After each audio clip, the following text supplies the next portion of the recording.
médula ósea capaz de responder a esta pérdida de glóbulos rojos, ¿ya?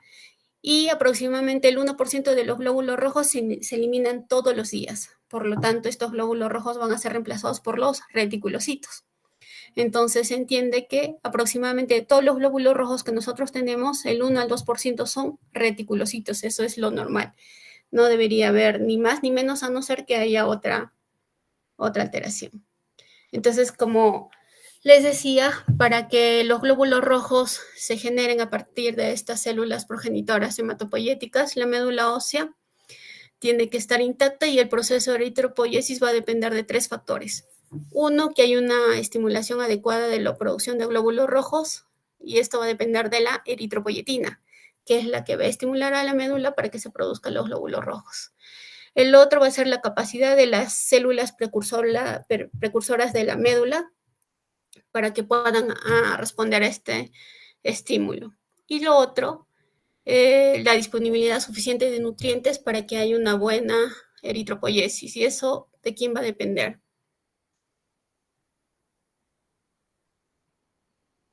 Te dice suficiente disponibilidad de nutrientes para una eritropoyesis eficaz. Para que haya... A ver. Puede ser hierro, vitamina B12, ácido fólico, vitamina C. Muy bien. Cobalto, peridoxina.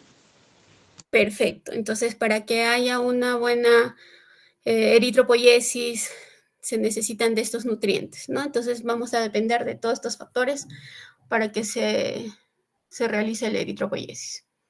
Muy bien, cuando hablamos de anemia, normalmente la Organización Mundial de la Salud habla de anemia cuando la hemoglobina en los varones está menos de 13, en mujeres está menos de 12, en gestantes en el primer y tercer trimestre está menos de 11 y en el segundo trimestre está menos de 10.5. Estamos hablando en adultos, ¿ya? Entonces, menos de esos valores vamos a hablar de anemia. Ahorita, más adelante, vamos a ver este cuadrito. Entonces, este es un hemograma normal en un adulto, ¿no? En un varón la hemoglobina debería ser más de 13, en mujeres debería ser más de 12. Y el recuento de reticulocitos, glóbulos rojos, que son valores normales, que ustedes también lo tienen eso en los laboratorios, ¿no? Son los rangos normales. Entonces, los reticulocitos, aproximadamente en el 1 al 2% de todos los glóbulos rojos son reticulocitos, ¿no? Y cuando nosotros hablamos de valor absoluto, estamos hablando que de todos los glóbulos rojos, el 1 al 2% son reticulocitos. Y si hablamos de valor absoluto, ese 1 o 2% en valor absoluto va de 25.000 a 100.000 reticulocitos. Entonces, cuando pasen, visiten el hospital y les pidan sacar el valor absoluto, van a hacer regla de 3 nada más, ¿no? Si los hematíes son, no sé, 5 millones, ¿cuánto será el 2%? Eso te va a salir en valor absoluto. En caso de anemia, el recuento de reticulocitos aumenta. Incluso puede ser hasta 5 veces el valor en una médula ósea que responde, en una médula ósea sana, ¿ya? Entonces pueden incrementar hasta 4 a 5% de reticulocitos, incluso hasta 350.000. Ya, si estamos diciendo que su valor es hasta 100.000, una médula que está sana y va a responder a una pérdida de glóbulos rojos va a aumentar hasta el 5%. Muy bien, entonces cuando tenemos un paciente con anemia, ¿qué datos vamos a recopilar? ¿Qué datos tengo que preguntar a mi paciente que viene por anemia para poder enfocar qué tipo de anemia es? Siempre hay que preguntar sobre el consumo de fármacos, ¿ya? Pacientes que están tomando AINES y corticoides, ¿qué tipo de anemia estaría pensando? Chicos, Ramsés.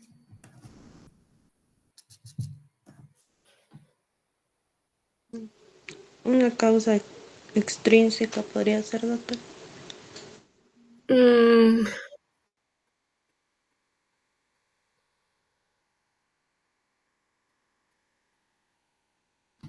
Muy bien, anemias ferropénicas, porque generalmente los pacientes que consumen AINES y corticoides, el riesgo de que formen una úlcera péptica, ¿no? Y haga una hemorragia digestiva es alto. Entonces, la causa más frecuente o como complicación van a tener una anemia ferropénica, ¿ya?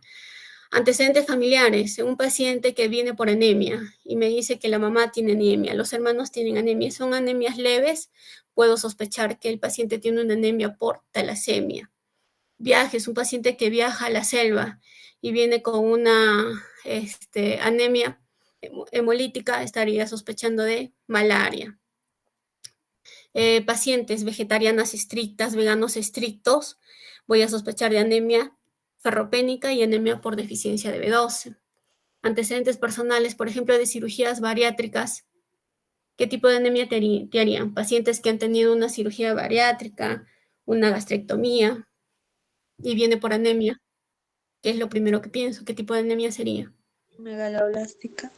Megaloblástica por deficiencia de B12. Para Ya. mí es intrínseco, creo, doctora. También por deficiencia del factor intrínseco. Ya. Antecedentes de sangrado, obviamente las ferropénicas, melenas, sangrados menstruales abundantes. Muy bien. Otros datos importantes que hay que recopilar en un paciente que viene con anemia, hay que buscar síntomas asociados. Anemia asociada a artralgias, buscar enfermedades autoinmunes, ¿no? Anemia asociada a fiebre, pensaré en las anemias por inflamación.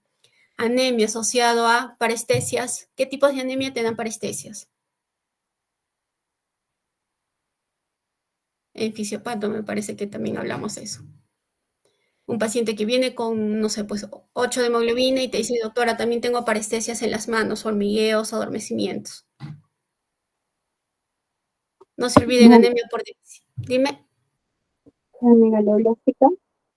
Muy bien, deficiencia de B12 y cobre. Esos dos tipos de anemia te van a dar compromiso neurológico. Un paciente que viene con anemia y ictericia, ¿qué estaría pensando? Anemias, anemias hemolíticas, ¿no? Anemias hemolíticas. Incluso un paciente con anemia y ictericia estaría sospechando que el paciente es una anemia secundaria a una hepatopatía crónica o una cirrosis hepática también. Muy bien, los síntomas o hallazgos que sugieren una enfermedad renal.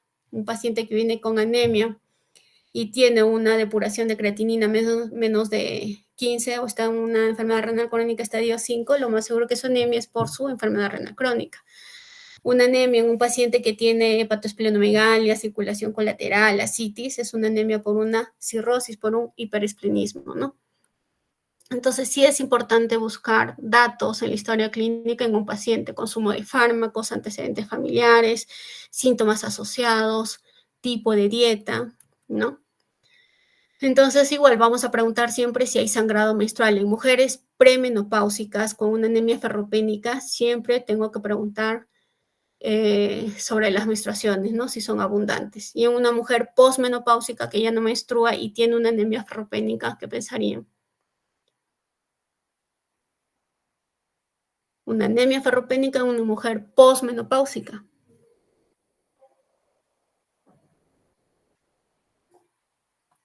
Ramsés, porque me acuerdo tu nombre, te voy a preguntar. Bien. Ramsés, no, una anemia ferropénica en una mujer posmenopáusica, ¿por dónde está perdiendo?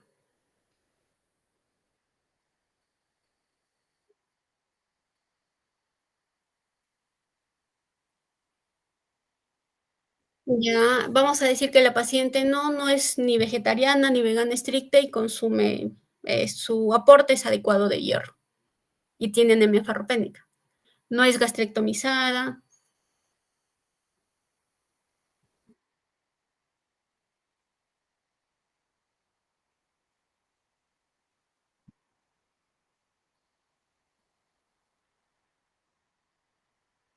Ya, anemia ferropénica.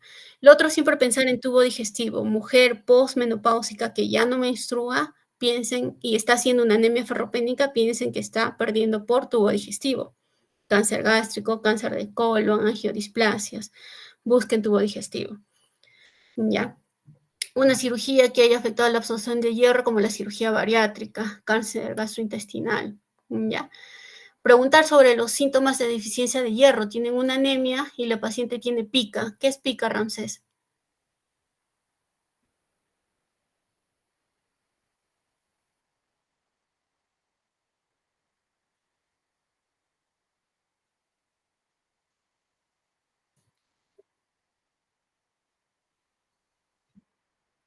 A ver, Es por comer hielo.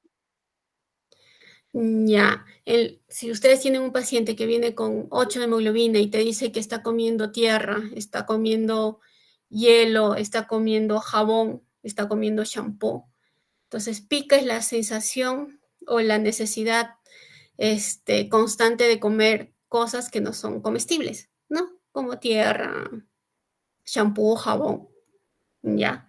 Síndrome de piernas inquietas en pacientes que tienen anemia por deficiencia de B12, ¿no? En anemia en pacientes con enfermedad renal y adelgazamiento o pérdida de cabello. O sea, son síntomas que nosotros tenemos que buscar en pacientes con anemia. Las condiciones, esto ya hemos hablado, ¿no? En pacientes que van a tener una absorción deficiente de B12, en pacientes de cirugía bariátrica, gastrectomizada, gastritis atrófica autoinmune, trastornos de ilion, resección quirúrgica a nivel de ilion. ¿Qué se absorbe a nivel de ilion?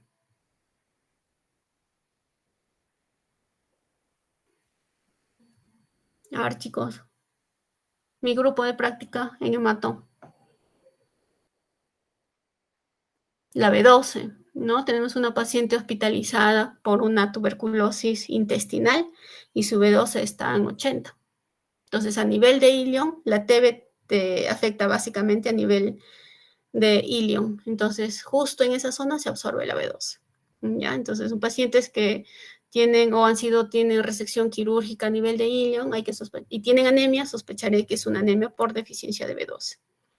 Historia de medicamentos que el paciente está usando, ¿no? AINES, aspirina, bifosfonatos, anticoagulantes para sospechar que el paciente de repente está con un sangrado gastrointestinal.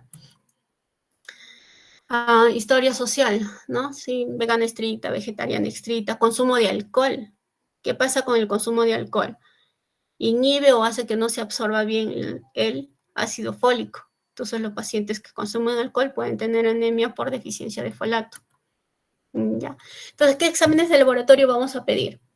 Un hemograma, como les explicaba a los chicos de práctica que llevamos en el hospital. En el hemograma no solo van a ver la hemoglobina, no solo van a ver el volumen corpuscular, tienen que ver los hematíes, ¿ya? Un hemograma nos puede aportar muchos datos, incluso solo con el hemograma, antes de pedir tu ferritina, tu B12, tu ácido fólico, solo con el hemograma uno puede inclinarse y decir, sí, puede ser una anemia ferropénica, una megaloblástica, ¿no? Solo con el hemograma. ¿Qué más? Si es un paciente que viene anemia, yo tengo que buscar que esa anemia no sea secundaria a una enfermedad renal crónica, un paciente con una cirrosis hepática. Si es una anemia y estoy sospechando de hemólisis, tendré que pedir lactato de deshidrogenasa, bilirrubina, saptoglobina. Y todo paciente con anemia tiene que tener lámina periférica, porque yo quiero ver cómo están los glóbulos rojos, ¿no? Si hay esquistocitos, si están fragmentados, ¿no? Si hay macrocitosis, microcitosis. Entonces, sí o sí, todo paciente tiene que tener su lámina periférica. Entonces, para hacer un diagnóstico o cómo enfocar a un adulto con anemia, generalmente hay dos enfoques, ya un enfoque cinético y un enfoque morfológico. ¿En qué consiste estos enfoques? Cuando hablamos de enfoque cinético, te dice que podemos enfocar a un adulto con anemia mediante el recuento de reticulocitos. Y el otro enfoque morfológico es con el volumen corpuscular, que es el volumen promedio de todos los glóbulos rojos. Entonces, algunos te dicen que primero enfoques tu anemia viendo tus reticulocitos y luego vas a ver tu volumen corpuscular. Hay otros enfoques que solo se van a basar en el volumen corpuscular. En este caso vamos a hablar de los dos. Cuando enfocamos al adulto con anemia y vamos a enfocar con el recuento de reticulocitos, vamos a clasificarlo, ¿no? Los reticulocitos, si la médula está respondiendo o no, si está disminuido los reticulocitos o están aumentados, ¿ya? Entonces, para que haya una adecuada producción de reticulocitos, hemos dicho que se necesita sí o sí que la médula haya una adecuada cantidad de hierro, folato, B12 y cobre, ¿no? Así como un riñón que pueda producir eritropoyetina para que estimule a la médula ósea, ¿ya? Entonces, para la maduración del reticulocito, tanto del núcleo y del citoplasma, necesitamos hierro, ácido fólico, B12 y cobre. para que haya una maduración adecuada del núcleo, acuérdense, B12, ácido fólico y cobre. Y para que haya una adecuada maduración del citoplasma es el hierro, ¿ya? Del reticulocito. Muy bien. Entonces, si estamos diciendo el enfoque para enfocar a nuestro paciente adulto con anemia en base a la cantidad de reticulocitos, vamos a ver, o tenemos que sacar y saber las fórmulas, ¿no? El recuento absoluto de reticulocitos. Esto lo pueden sacar, como les decía. Normalmente cuando nosotros pedimos el conteo de reticulocitos te dan en porcentaje, pero nosotros podemos sacar en valor absoluto haciendo regla de 3. Reticulocitos en porcentaje por el conteo total de los hematíes. ¿Ya? Entonces, con eso tenemos el valor absoluto. ¿Y el valor absoluto de cuánto a cuánto es? De 25.000 a 100.000. Eso es el valor absoluto. ¿Ya? El conteo de reticulocitos corregido por la hemoglobina y por el hematocrito. Reticulocito es el porcentaje con el hematocrito del paciente entre 45, o si lo quieres hacer con la hemoglobina, el porcentaje de reticulocitos por la hemoglobina del paciente entre 15. Y el índice de producción de reticulocitos. Esa es una fórmula que también hay en calculadoras, ¿ya? El conteo de reticulocitos corregido, que está acá arriba, ya sea por el hematocrito o por la hemoglobina, entre el factor de maduración, que este es un factor que ya está. Entonces, en las calculadoras lo podemos encontrar. Ahora vamos a ver un algoritmo de cómo usar este índice de producción de reticulocitos, pero no se olviden de estas fórmulas. Muy bien, entonces en enfoque cinético clasificamos a las anemias mediante el recuento de reticulocitos. Si los reticulocitos están disminuidos, hay una producción de glóbulos rojos disminuidos, vamos a pensar en deficiencias. Quiere decir que esa médula no está produciendo glóbulos rojos, no está respondiendo a una anemia. Si hay una anemia, la médula tiene que responder y producir más glóbulos rojos, ¿no? Más reticulocitos.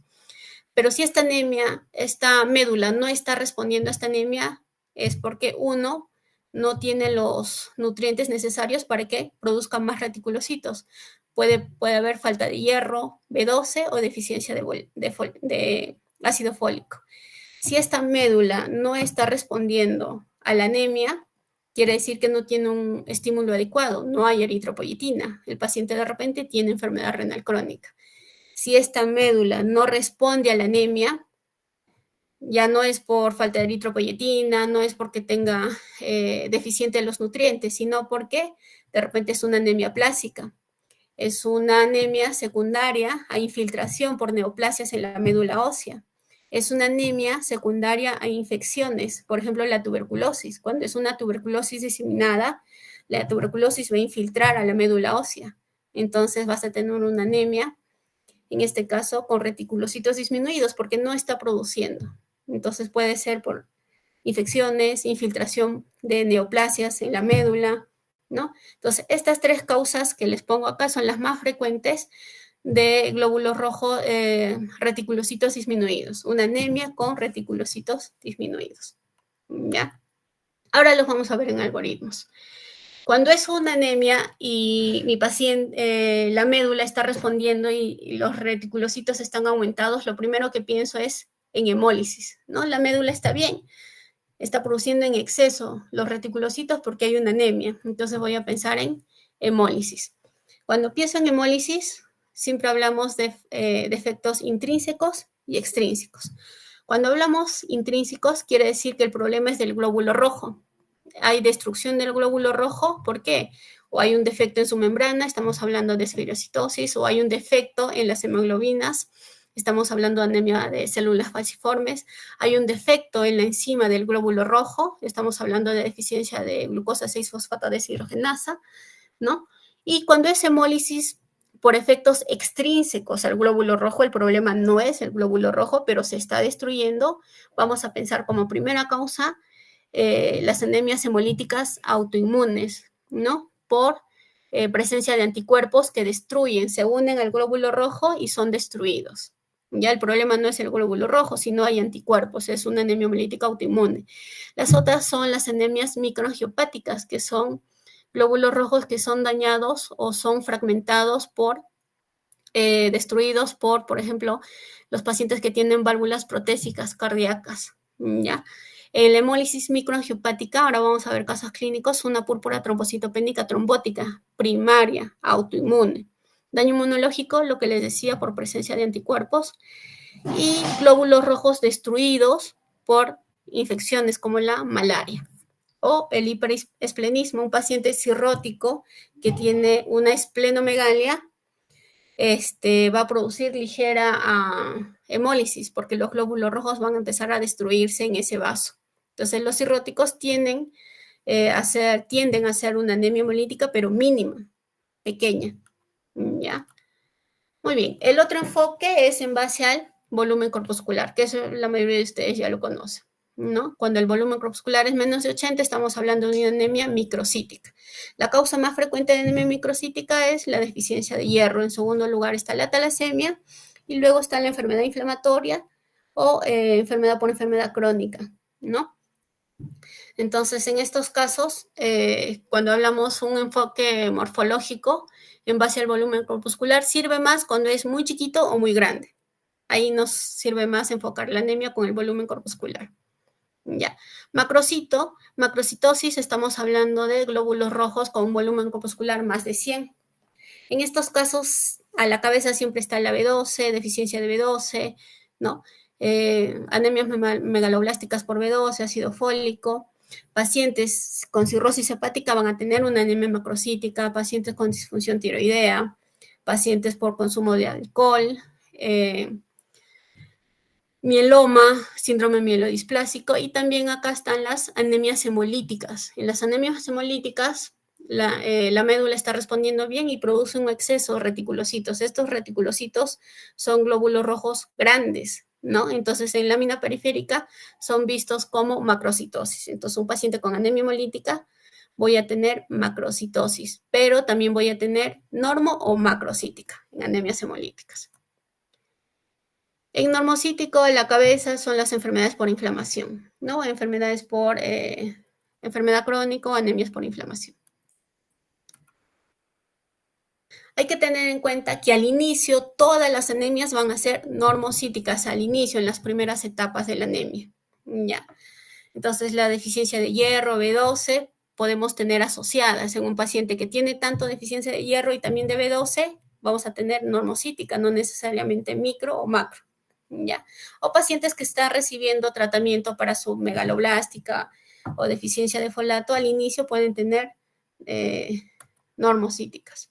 Al examen físico, ¿qué vamos a ver? Palidez de mucosas, ¿no? La conjuntiva, pálida, coiloniquia, que son las uñas en forma de cuchara, pero esto vamos a ver en anemias crónicas, anemias ferropénicas crónicas, no en la parte inicial. Cuando esto ya es crónico, vamos a ver la coiloniquia, que es la forma de cuchara de las uñas en anemias ferropénicas.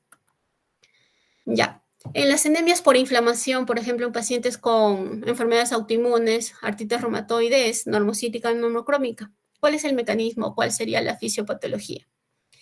La fisiopatología en este tipo de anemias es que, como es por inflamación crónica, generalmente hay citoquinas proinflamatorias. Estas citoquinas hacen que el glóbulo rojo, que normalmente vive 120 días, va a vivir un tiempo mucho más corto, ¿no? 90 días, 100 días. El tiempo de sobrevida del glóbulo rojo va a estar disminuida por estas citoquinas.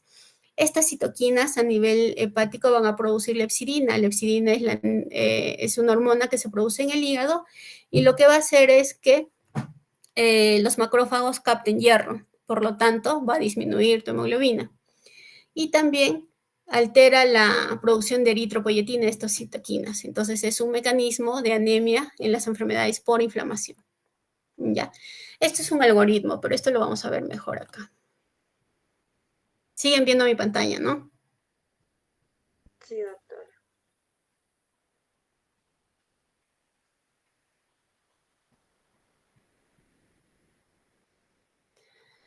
Ya. ¿Ven mi pantalla?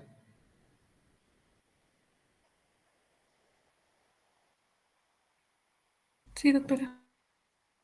Ay, caramba.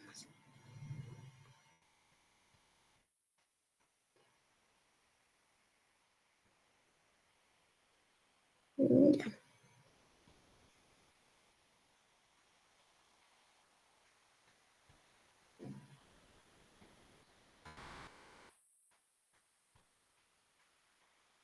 Ya, muy bien. Esto es un enfoque de anemia hemolítica en base al volumen corpuscular. De anemia en un adulto en base a un volumen corpuscular. Si ustedes ven acá, paciente con anemia, si es un varón tendrá menos de 13, si es una mujer menos de 2, si es una gestante menos de 11. Vemos el volumen corpuscular y la lámina periférica.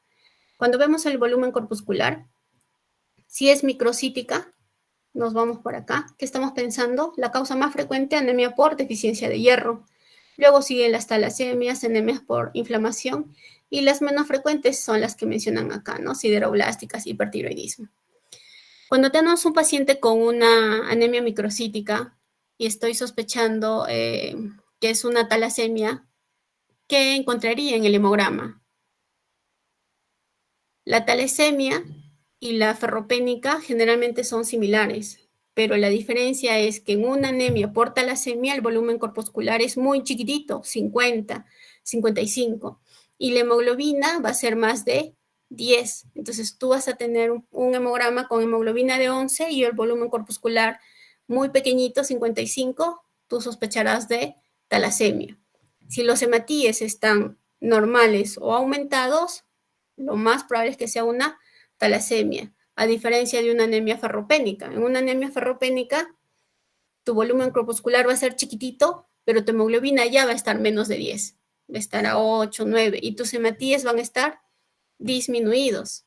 Entonces, eso es la diferencia solo en el hemograma para poder nosotros orientar si ese hemograma es por talasemia o es por una anemia ferropénica, porque las dos están dentro del grupo de las microcíticas, ¿ya? Pero acuérdense, la talasemia, el volumen es chiquitito, ¿no? El volumen corpuscular es bien pequeñito, pero con la hemoglobina más de 10. En cambio, la deficiencia de hierro, para que la hemoglobina esté 8, 9, el volumen ya está más chiquito. Generalmente vas a encontrar volumen chiquito y hemoglobina menos de 10. En cambio, la talasemia es diferente.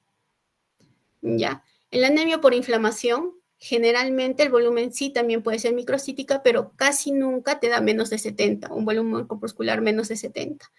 Si tú tienes una anemia microcítica con un volumen corpuscular menos de 70, descartas o alejas la posibilidad de que sea una anemia por inflamación. Porque la anemia por inflamación sí te puede dar microcítica, pero difícilmente va a ser menos de 70. ¿Ya?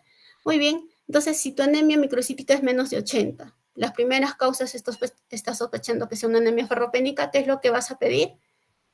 Ferritina, saturación de transferrina y el hierro sérico.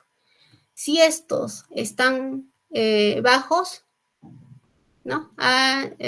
Son indicadores de índices de hierro están negativos, vamos a poner que no están negativos. Si no está negativo, aquí es que está positivo, es una anemia por deficiencia de hierro. Pero si estos están negativos, tu ferritina está normal, tu hierro sérico está normal, ¿qué te dice? Considerar una electroforesis. ¿Por qué? Pues porque estás sospechando en talasemia, que son las causas más frecuentes. ¿Ya? ¿Hasta ahí se entendió?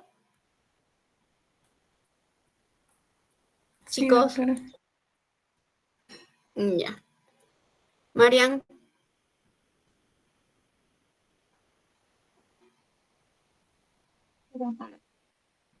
Marian, Mariana, Sí, doctora, no sé si me escucha. sí te escucho. ¿Me puedes decir las diferencias o cómo tú podrías diferenciar un hemograma a un paciente con anemia ferropénica y talasemia? Porque las dos son microcíticas.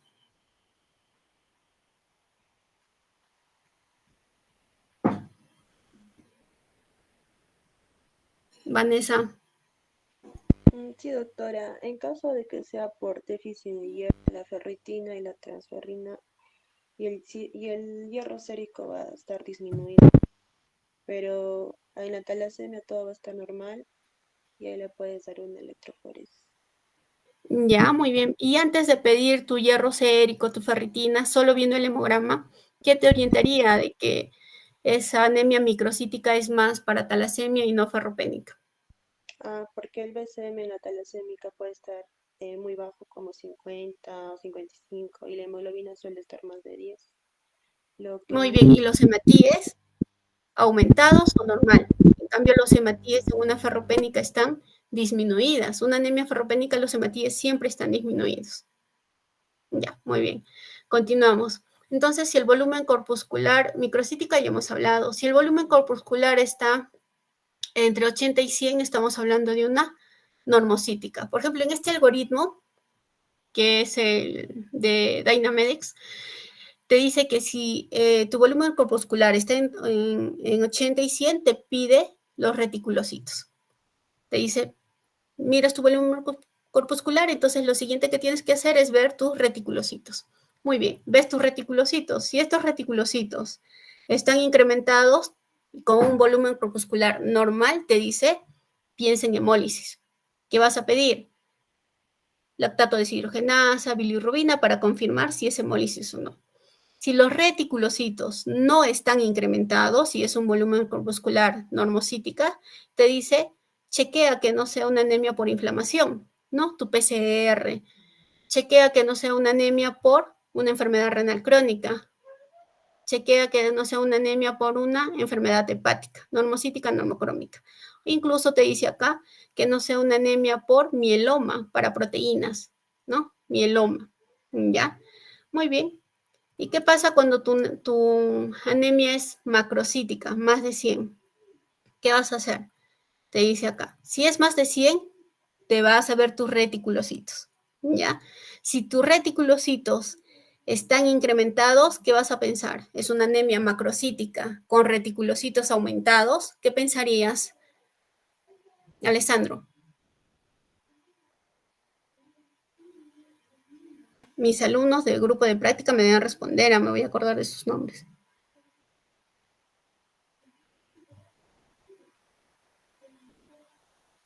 Frank.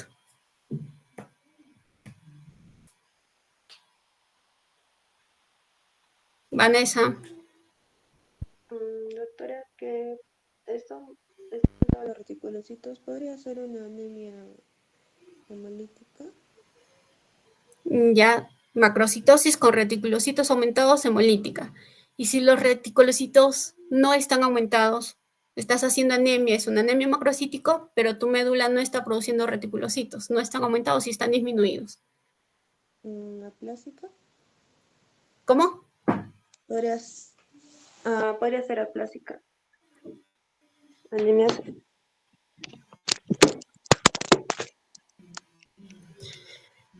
Si es una anemia macrocítica con reticulocitos disminuidos, quiere decir que esa médula no está produciendo reticulocitos.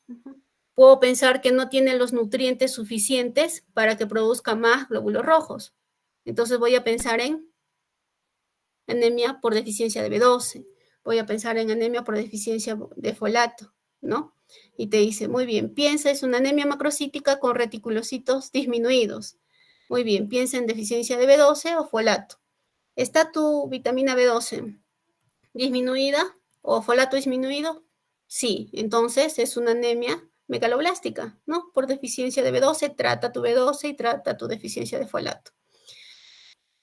¿Qué pasaría si es una anemia macrocítica, reticulocitos disminuidos, pero la B12 y folato no están disminuidos? Te dice, pide lámina periférica.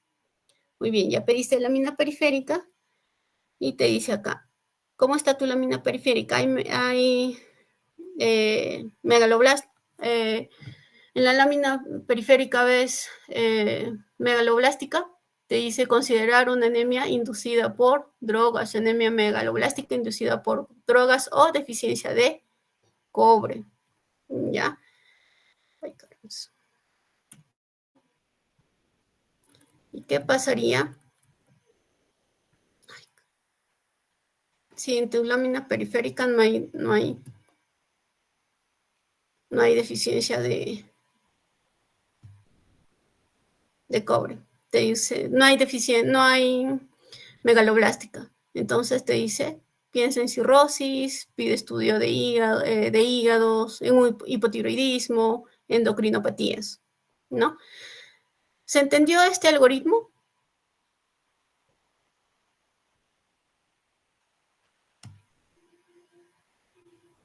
Chicos,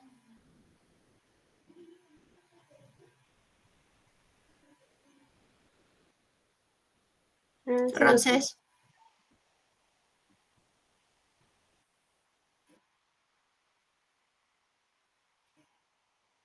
Este algoritmo es bastante didáctico porque es en base al volumen corpuscular y también en base a los reticulocitos. O sea, con los dos mecanismos que uno tiene que enfocar a un paciente con anemia están acá, están en este algoritmo. Hay varios algoritmos que solo usan volumen corpuscular o solo usan reticulocitos, pero este algoritmo te usa los dos y te enfoca mucho mejor. Entonces, yo creo que está bastante sencillo. Si hasta acá no tienen dudas, entiendo que han comprendido.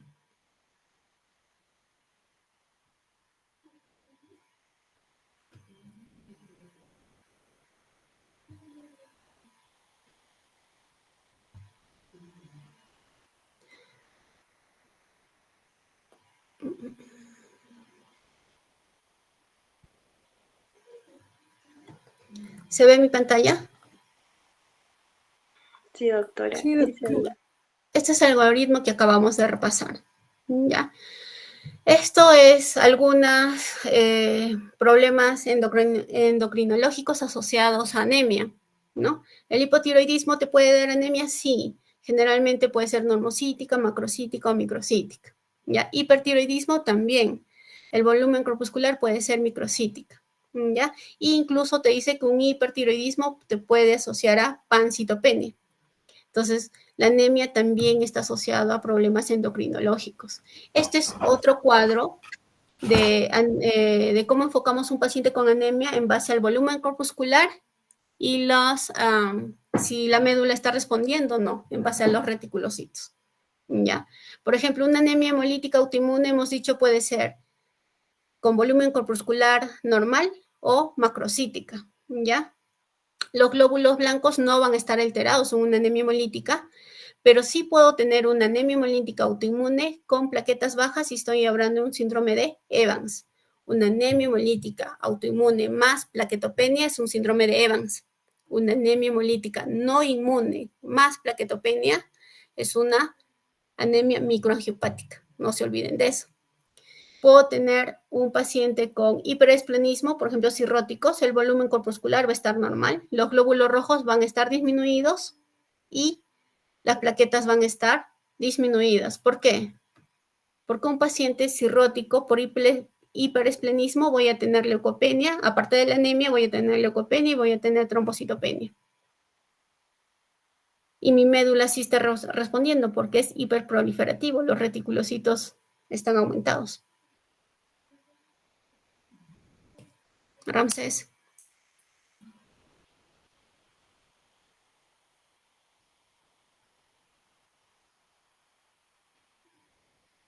Vanessa. Sí, doctora. Porque un paciente con hiperesplenismo, según este cuadrito, y la médula produce reticulocitos, la médula está bien, y tiene hiperesplenismo, va a tener leucopenia y trombocitopenia asociados a su anemia. Es que es una causa extravascular fuera de los vasos sanguíneos y está enfocado en órgano. En ese caso sería por un paciente que tiene ¿Pero por qué sería la leucopenia y la trombocitopenia? por, por el hígado, porque el hígado está Por la asociado. esplenomegalia, ¿no? Así como va a secuestrar y destruir los glóbulos rojos, lo mismo va a hacer con los leucocitos y lo mismo va a hacer con las plaquetas, ¿ya? Entonces, una causa de anemia es la cirrosis hepática. ¿Qué pasa en una deficiencia de hierro? Es hipoproliferativa. ¿Por qué es hipoproliferativa? Porque la médula ósea no va a producir reticulocitos, porque no tiene los suficientes nutrientes. En este caso no tiene hierro. El volumen corpuscular voy a tener disminuido, los glóbulos blancos no va a haber cambios y las plaquetas, en vez de plaquetopenia, va a haber trombocitosis. Entonces, en una anemia ferropénica no va a haber cambios en los leucocitos, pero las plaquetas pueden estar aumentadas, como reactiva la anemia. En una anemia por inflamación, el volumen corpuscular puede ser disminuido, microcítica o normocítrica. En una anemia por inflamación, los leucocitos sí van a estar aumentados. Y puedo tener trombocitosis reactiva a la inflamación, a la infección. En deficiencia de B12, el volumen corpuscular debe estar mayor de 100, aumentada. Puedo tener neutropenia y puedo tener trombocitopenia. Acuérdense, la anemia por deficiencia de B12 vamos a tener pancitopenia. Y la anemia por deficiencia de cobre también vamos a tener pancitopenia. Esto es otro algoritmo en base solo al volumen corpuscular. ¿Ya? El primer algoritmo que les mostré es el más completo, que es con volumen y con los reticulocitos. Esto es solo con volumen corpuscular y es lo mismo. Estos son los mecanismos de la anemia, ¿no? Como un paciente con un consumo de AINES te va a dar compromiso de la mucosa gastrointestinal y te puede dar una anemia ferropénica. Un paciente con deficiencia de B12 que está tomando omeprazol, bloqueadores de los receptores de H2, ranitidina o antiácidos, va a hacer que el pH aumente. Un pH elevado alcalino va a hacer que no se absorba la vitamina B12. Entonces, por eso no es bueno que los pacientes usen de forma crónica omeprazol o antiácidos, ¿no? Igualito, la metformina hace que no se absorbe la vitamina B12, entonces por eso es importante siempre preguntar fármacos. El metrotexate altera el metabolismo del folato, interfiere con el metabolismo del folato, entonces el paciente puede hacer anemia por deficiencia de folato en los pacientes que consumen metrotexate. Y esto es otro cuadrito también en base al volumen corpuscular, ¿ya? Cómo estará el volumen corpuscular y cómo están los reticulocitos. Miren, con volumen corpuscular y reticulocitos, ¿ya? Entonces, un paciente con anemia microcítica, con reticulocitos disminuidos, ¿qué voy a pensar? Que la médula no tiene los suficientes nutrientes para producir los reticulocitos, entonces voy a pensar que no hay hierro. Pero una anemia microcítica con reticulocitos aumentados, talasemia. ¿Ves? Una anemia macrocítica con reticulocitos disminuidos, no hay nutrientes, pero es macrocítica, B12, ácido fólico, síndrome mielodisplásico, enfermedad hepática. Una anemia macrocítica con reticulocitos incrementados, hemólisis. Este cuadro también está bastante didáctico. Esto es otro cuadro solo en base a los reticulocitos. Tienes un paciente con anemia y vas a ver el conteo de reticulocitos. Para eso usamos la fórmula del índice reticulocitario que al inicio les mostré. Es una fórmula.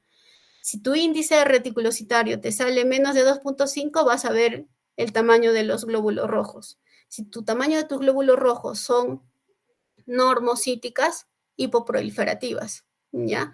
Si es microcítico o macrocítica, vas a pensar en trastorno en la maduración. ¿Quién te hace trastorno en la maduración? Deficiencia de hierro, las talasemias y deficiencia de B12, maduración del núcleo y del citoplasma del glóbulo rojo.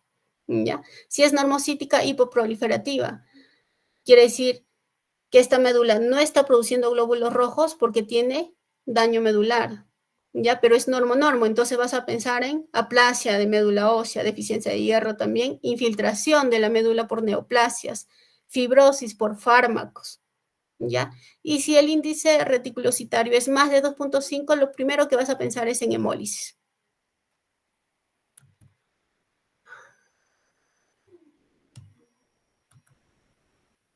Datos importantes para que no olviden. Se ve mi pantalla, ¿no? Vanessa.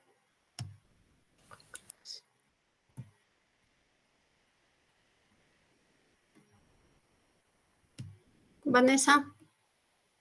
Sí, doctora. ¿Ves la pantalla? Sí, doctora.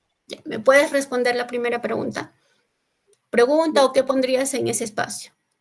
A ver. El recuento de eritrocitos también suele ser paralelo a la hemoglobina, ¿no? Los glóbulos rojos, los eritrocitos bajan y la hemoglobina baja. Es lo normal. Pero ¿en qué casos habría una excepción?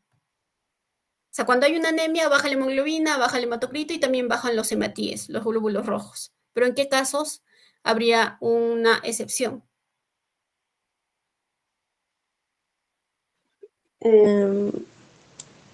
excepto en los casos de microcitosis extrema.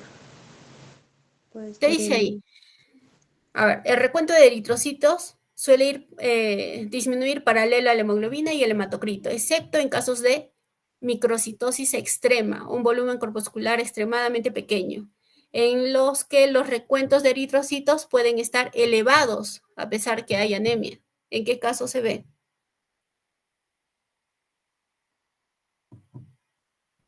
Eso acabamos de hablar. Doctora, Entonces, ¿en las talasemias? muy bien. ¿Quién me respondió eso? Yo, doctora. No, pero ¿cuál es tu nombre y tu apellido? Elian Paulina. Elian, Sí, doctora. tu apellido. Paulina Orihuela. Muy bien, Elian. La talasemia. Hemos dicho que en la talasemia vas a encontrar la hemoglobina disminuida, el volumen corpuscular disminuido, una microcitosis extremadamente pequeñita, pero los hematíes van a estar aumentados. Por eso que los parámetros para hablar de anemia es solo hemoglobina y hematocrito. Los hematíes podrían ir de la mano, nos podrían ayudar, pero no nos sirven cuando hay una talasemia. ¿Ya? Entonces te dice, por ese motivo el recuento de eritrocitos se utiliza con menos frecuencia para diagnosticar anemia. Un recuento elevado de eritrocitos en una persona con anemia sugiere talasemia. ¿Ya? Eritrocitos elevados, si la paciente tiene anemia, vamos a pensar en talasemia. Es un dato importante que solo viendo el hemograma nos podemos dar cuenta.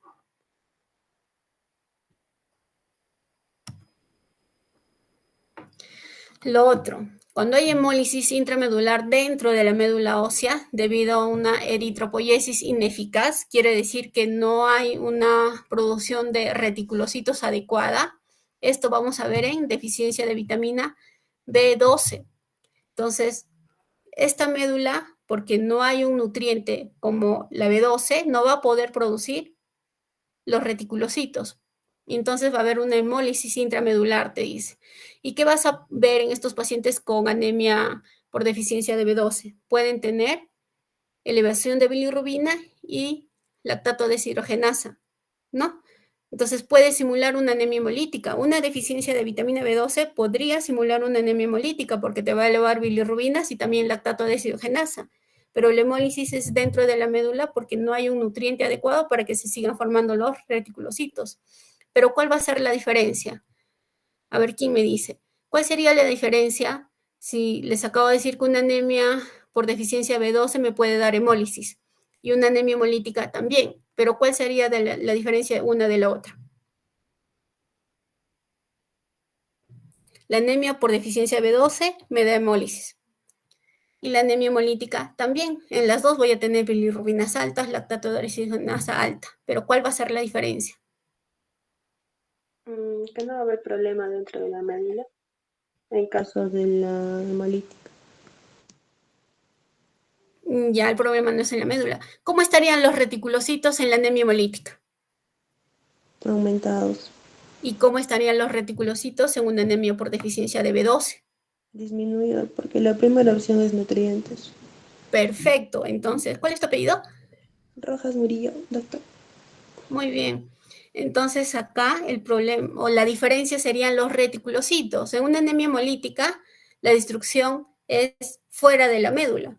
Entonces, si la médula está bien, va a producir reticulocitos en gran cantidad. Entonces, los reticulocitos en una anemia hemolítica estarían aumentados. En una anemia por deficiencia de B12, que mi paciente puede estar ictérico, la lactato deshidrogenasa estar elevado, y voy a sospechar en una anemia hemolítica. Pero ¿cuál sería la diferencia? Los reticulocitos. Porque una anemia por deficiencia de B12, como no hay B12, no se van a poder formar los reticulocitos. ¿Ya? Eso es un dato importante. Lo otro, hemos dicho que en una anemia microcítica, las más frecuentes, talasemia y ferropénica. Esta es una fórmula que les va a ayudar a ustedes, solo viendo el hemograma, poder diferenciar entre una anemia microcítica si es por talasemia o si es ferropénica. Te dice que ahí es la relación entre el volumen corpuscular divididas entre la cantidad de glóbulos rojos. Y volumen corpuscular entre la cantidad de glóbulos rojos. Esto se llama el índice de Mentzer. Esto es útil para predecir el rango talasémico, ¿ya? Frente a un paciente con ferropenia. Entonces, si el volumen corpuscular entre el recuento de glóbulos rojos es menos de 13, probablemente sea una talasemia, ¿ya? Es más probable que sea la talasemia es más probable que sea más que una ferropénica. ¿Se entendió? Vamos a dividir el volumen corpuscular entre los hematíes y esos dos datos lo tenemos en el hemograma. Entonces dividimos. Si es menos de 13, lo más probable es que sea una talasemia. Si es más de 13, lo más probable es que sea una ferropénica. ¿Se entendió? Sí, doctora. Ya, esta formulita lo pueden usar viendo solo su hemograma. Si es que tienen dudas, es una anemia microcítica, pero tú tienes dudas, ¿será talasemia o será ferropénica? Y este es el índice.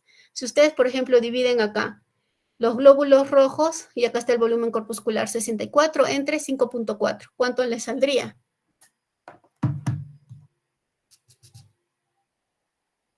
A ver, 12, chicos, doctora.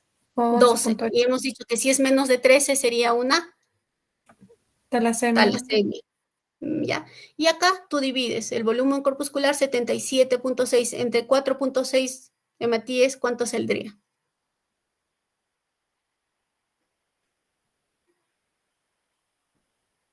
16, doctora. Entonces es una ferropénica. Ferropénica. Ajá, solo viendo el hemograma, chicos, solo viendo, acá no hemos pedido ni ferritina, ni hierro sérico, ni saturación de transferrina. Solo viendo el hemograma nosotros podemos identificar o orientarnos si esa anemia microcítica es ferropénica o talasémica. ¿Se entendió? Sí, Sí, doctora. doctora. Ya. Esto es ya lo último. Y luego es casos clínicos que es mucho más didáctico. Cuando hablamos de hemólisis, no hay que olvidarnos de la anemia hemolítica no inmune. ¿Ya? La anemia hemolítica no inmune quiere decir que es una anemia hemolítica, pero que no tiene la presencia de anticuerpos. CUMS negativo. Anemia hemolítica, CUMS negativo y asociada a trombocitopenia.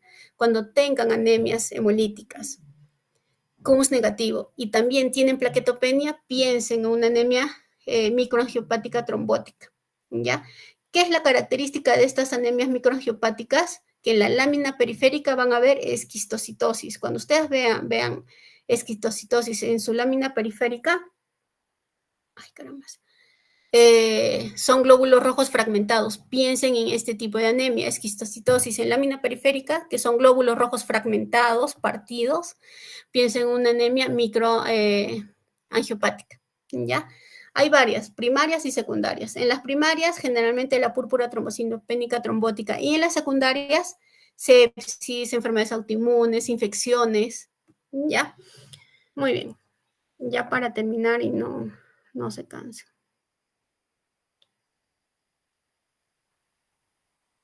¿Se ve mi pantalla? Sí, doctora. Vamos a ponerlo más acá. Ya. Muy bien. Este es un caso clínico.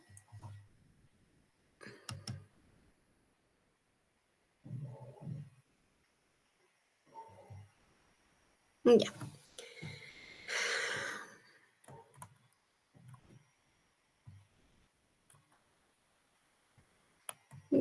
Este es un caso clínico de un paciente varón, tiene 59 años, que viene a la emergencia por fatiga y cefalea, ¿ya?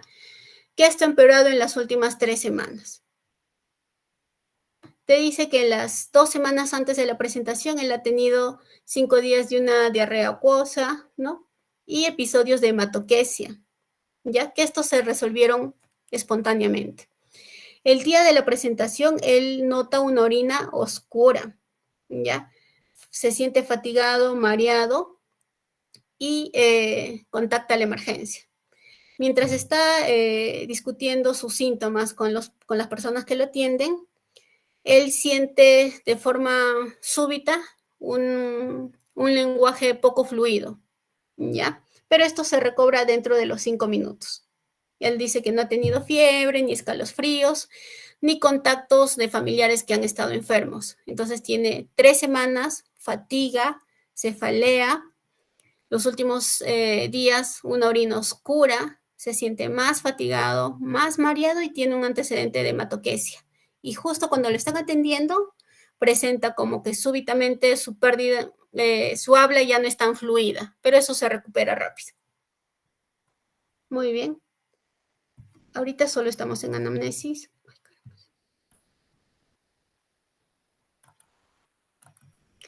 Su historia médica tiene hipertensión, dislipidemia, es obeso. Historia social te dice que es fumador, ¿ya?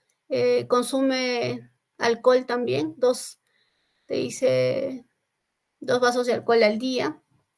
No ha tenido viajes, no tiene contacto con animales.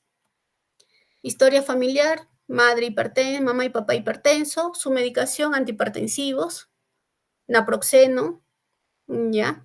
Y rosuvastatina, que es una estatina. Alergia, no hay alergia a drogas. Al examen físico no está con fiebre, su frecuencia cardíaca un poquito bradicárdico, su presión normal, pero es hipertenso. Frecuencia respiratoria, saturación normal, IMC 30. A la lectoscopía el paciente se nota fatigado, pero no hay disnea, te dice, no hay distrés. En el examen físico, garganta, oído, no hay problema. Membranas mucosas normal, pero sí te dice la conjuntiva ictericia, ¿ya? Conjuntiva ictérica, tu paciente está ictérico. No hay ganglios, no hay lesiones en la mucosa oral, pulmón está bien, frecuencia cardíaco está bien, abdomen, no hay hepatoesplenomegalia, Murphy negativo. Resto del examen no hay ninguna alteración. En piel no hay rash, no hay petequias y neurológico normal. Lo positivo del examen físico es la ictericia. Viene 3 semanas fatiga, cansancio, hematoquesia, ictericia y durante el interrogatorio el paciente tuvo como una disartria, ¿no? Una pérdida fluida del habla, pero que se recupera rápido. Los exámenes de laboratorio. A ver, Elian, ¿qué te parece su hemograma?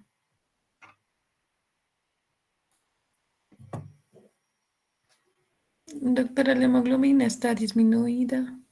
Muy bien, luego de tu hemoglobina vas a ir a ver su volumen corpuscular, ¿ya?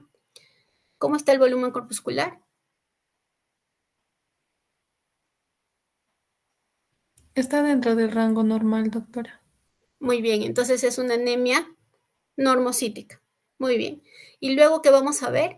Los reticulocitos, ¿no? Vamos a enfocarnos en evaluación de una anemia en base al volumen y los reticulocitos. ¿Ya? ¿Cómo están los reticulocitos? Aumentados, doctora.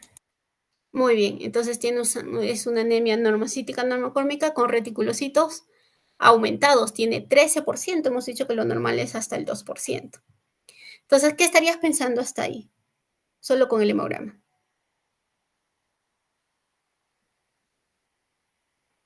Está ictérico. Una anemia hemolítica. Muy bien, entonces, ¿qué pedirías para confirmar si es una anemia hemolítica? Ya tienes reticulocitos aumentados, tienes anemia, ¿qué pedirías?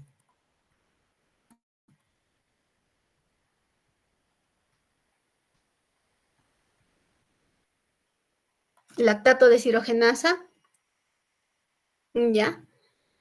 Cuando hay destrucción de células, glóbulos rojos, el DHL va a estar aumentado.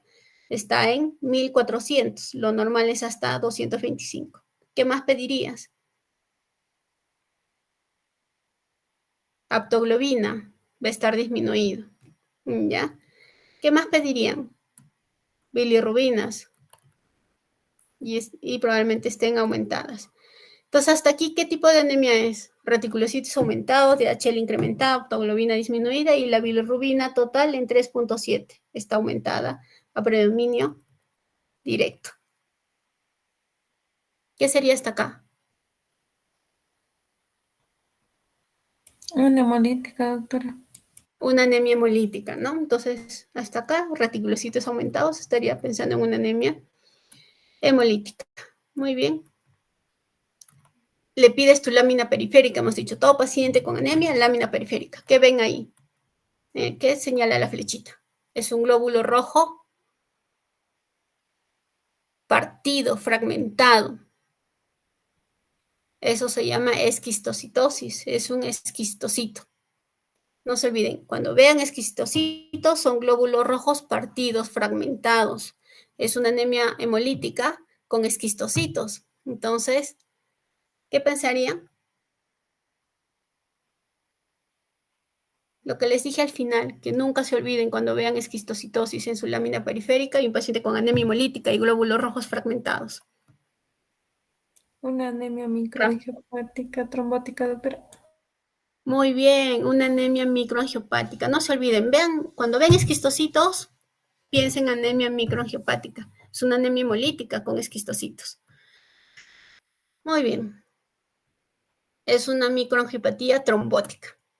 ¿Ya? Ahí están los esquistocitos, ¿ven? Glóbulos rojos fragmentados, fragmentados. Las causas son múltiples. Una púrpura trombocitopénica trombótica, puede ser una sepsis, coagulación intravascular diseminada, pacientes que tienen válvulas mecánicas que pueden esto destruir o fragmentar los glóbulos rojos, primarias y las secundarias. Infección, cáncer, hipertensión, sepsis. ¿Ya? Muy bien, esto lo vamos a hacer rapidito. Tienes un paciente de 18 años que te dice hace 6 días ha estado con dolor abdominal, vómitos, diarreas, tiene historia familiar de miembros con síntomas similares y reporta que la diarrea gradualmente se ha ido desapareciendo, pero tiene un cuadro infeccioso de 6 días. Infeccioso, ¿ah? 6 días nada más. ¿Ya? Y este es su hemograma. Ramsés, ¿qué te parece su hemograma?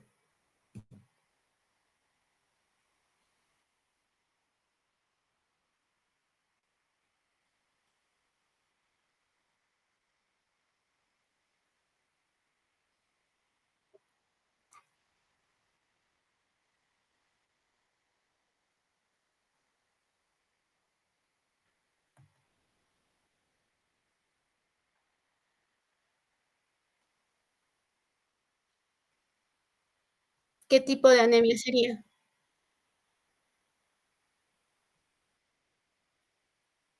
Una anemia hemolítica, ¿no?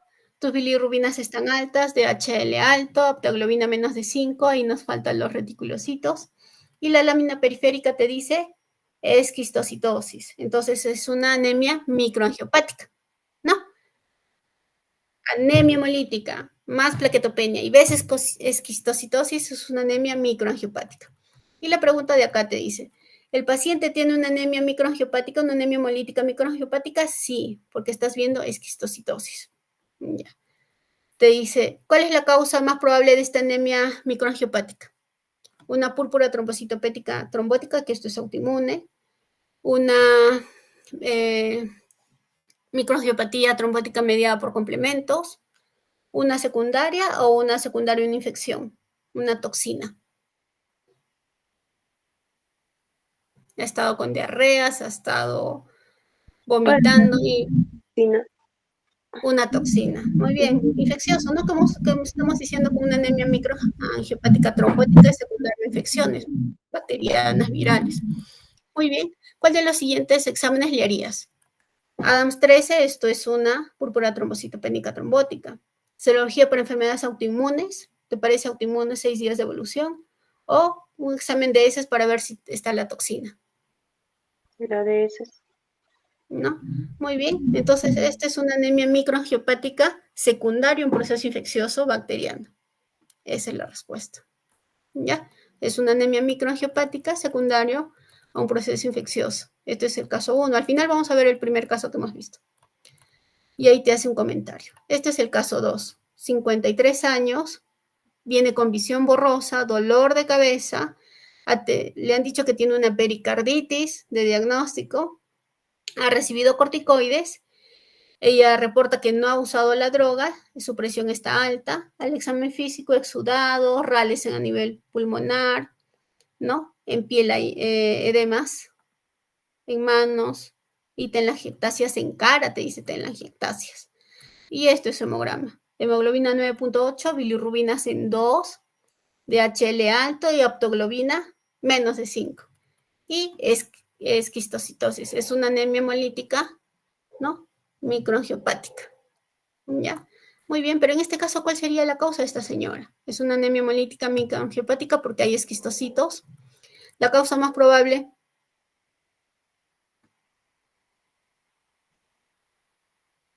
una púrpura trombocitopénica trombótica, podría ser secundaria, podría ser Shiga, ¿no? Y el otro que sea mediado por complementos, ¿no? Autoinmune. Muy bien. ¿Cuál de los siguientes test deberíamos realizarle a este paciente? Si estoy pensando en mediados por complemento, acá. ¿Ya? Ay, perdón, serología por enfermedades autoinmunes porque tiene pericarditis, ¿no? Pericarditis, tiene edemas, tiene rash malar, entonces quieres descartar que no sea una enfermedad autoinmune. Es una anemia hemolítica secundaria a una enfermedad autoinmune. Es una anemia microangiopática por una enfermedad autoinmune probablemente. ¿Ya? Bien, el caso de nuestro paciente, ya después, estos son más casos. De nuestro paciente, ¿qué sería? Esto es hemograma, es una anemia hemolítica y hay esquistocitosis del primer paciente que hemos visto. Y plaquetas está en 7000, ¿eh? 7000 de plaquetas. Y tiene 2 meses, 3 semanas de evolución. Ha hecho disartria, ¿no? Porque se le fue el habla fluida, está con sangrado, está con hematoquesia. Esta es una anemia hemolítica microangiopática porque hay esquistocitosis. Por complemento no creo, secundaria no creo, Shiga tampoco, es una púrpura trombocitopénica trombótica. Tiene anemia hemolítica, no inmune más plaquetopenia y esquistocitosis en sangre. En este caso es deficiencia de Adams, es una púrpura trombocitopénica trombótica primaria, deficiencia de Adams 13. ¿Por qué digo que es una púrpura trombocitopénica trombótica? Porque está haciendo compromiso neurológico, porque ha hecho como un tía, está haciendo compromiso renal, porque tiene creatinina alta, si mal no recuerdo, creo que, 1.9, ya. Entonces, cuando hay compromiso de 3 órganos, pensamos en púrpura trombocitopénica trombótica. Muy bien, chicos. Adams 13, y es una púrpura trombocitopénica trombótica. Les he presentado estos casos porque anemia ferropénica es mucho más fácil. Anemia megaloblástica, tu caso clínico te dirá que tiene parestesias, que es vegana estricta, ¿no? En cambio, en anemias hemolíticas es un poquito más complicado, ¿ya? Y para que nunca se olviden que cuando vean esquistocitosis, piensen en una anemia microangiopática trombótica. ¿Alguna pregunta hasta aquí?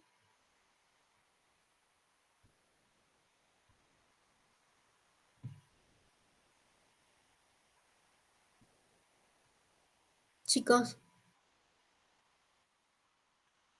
Entonces, ustedes pueden enfocar su anemia en base al volumen corpuscular y en base a los reticulocitos. Lo más práctico y lo más completo es el primer algoritmo que les presenté, en base al volumen corpuscular y en base a los reticulocitos. Y ahí pueden enfocar su anemia.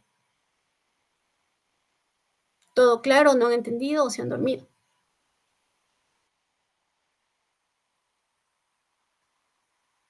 A los PPT sí te puedo pasar.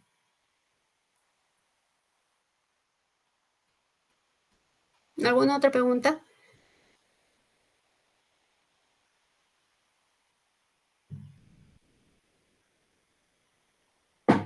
Chicos. No, doctora. Se ha entendido, doctora. Ya, espero que hayan entendido. Por eso yo prefería presencial, pero entiendo que algunos de ustedes no pueden. Entonces, ya no, creo que ya sus otras teorías son con sus otros docentes y a mi grupo de práctica sí o sí les voy a exigir que sepan y que practiquen. Creo que ellos ninguno ha intervenido. Ya, chicos, ya nos estamos viendo. Te paso las diapositivas, Ramsés. Ya, chicos, Gracias, buenas doctora. noches.